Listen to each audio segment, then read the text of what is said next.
البلوجر حمدي ووفاء رغم شهرتهم الواسعة ما شاء الله في الوطن العربي كله وحب الناس ليهم، ويمكن القناة بتاعتهم مشهورة جدا والناس بتحب جدا ان هي تتابعهم. لكن رغم كده برضو في ناس ما زالت متضايقة جدا من المحتوى اللي هما بيقدموه، وشايفين ان كان في محتويات افضل من كده ممكن ان هما يقدموها، من غير على الاقل ما يعرضوا تفاصيل بيتهم ولا تفاصيل حياتهم، لان دي حاجة مش حلوة ان هما يعرضوا تفاصيل حياتهم قدام الناس كلها. والناس شايفة ان حتى لو هم شايفين الحاجات دي بتحقق فلوس او ارباح، كان ممكن الفلوس دي تجيلهم بس بشكل تاني، ان هم يقدموا محتوى على الاقل حتى لو مش بيفيد الناس، بس على الاقل ما بيعرضش اسرارهم وحياتهم وبيتهم بالشكل ده. ده كان حاجة بتضايق الناس جدا او مضايقة الناس جدا الفترة دي. وكذا مرة تلاقي في الكومنتس عندهم ناس كتيرة جدا بتكتب بلاش تصور بيتك، بلاش تصور حياتك ومراتك وتفاصيل حياتكم بالشكل الدقيق قوي ده. مش حلو انك تعمل ده.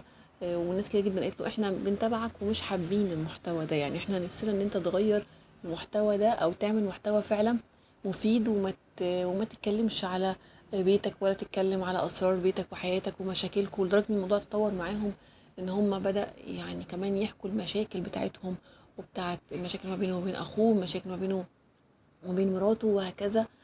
كمان كانت ظاهرة الفترة الأخيرة وفاء وهي بتصور عربية الإسعاف، وحمدي طالع فيها كان تعبان، فكانت بتصور عربية الإسعاف، وده حاجة انتقدوها الناس جدا، قالوا لها إني ما وصلش بيكوا هوس التصوير لدرجة إن حتى عربية الإسعاف بتصوروها.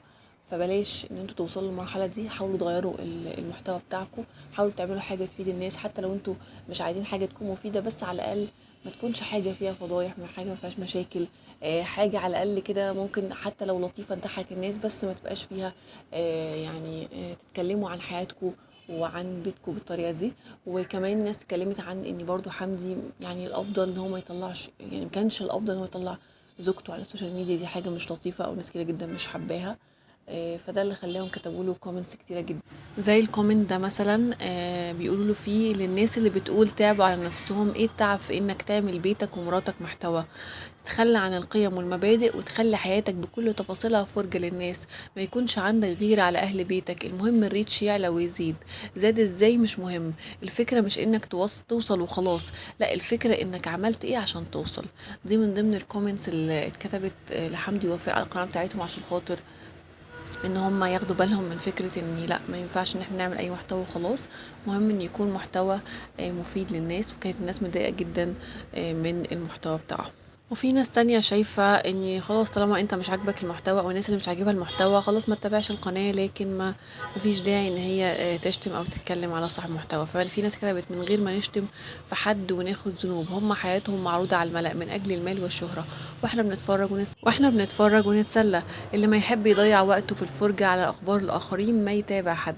وده الصح يا جماعة، الحلال بين والحرام بين.